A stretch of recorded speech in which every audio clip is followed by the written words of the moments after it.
మన దేశం పేరు హిందూ దేశము అని మన పుస్తకాల్లో చదువుకుంటాం. కానీ అడ్డగాడిద వెధవ బ్రిటిష్ వాడికి తెలియదు ఇది హిందూ దేశం అని.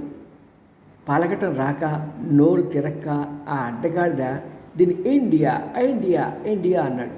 దాంతో ఇండియా స్థిరపడిపోయింది. మనకు సంస్కృతి, మన సాంప్రదాయం, హిందుత్వాన్ని ప్రపంచాన్ని చాటి చెప్పడానికి అవకాశం లేకుండా పోయింది.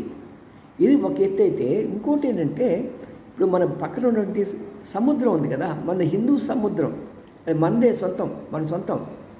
అయినా సరే దాన్ని కూడా ఇండియన్ ఓషన్ అని అనేసి దాని మీద ఉన్న హక్కును కూడా ఒక రకమైన ఇది వాల్దిరా బాబు అని చెప్పే స్థితి మనకు లేకుండా చేశాడు. మరి ఆంగ్లేయులు చేసిన అనేకమైన దుర్మార్గ పనులు, ఇలాంటి పేరు మార్చడాలు, స్పష్టంగా పలకపోవటం వల్ల ఇబ్బందులు మన దేశానికి వచ్చాయి. మరి మోడీ అయినా సరే న్యాయం చేకూరుస్తానని ఆశిద్దాం.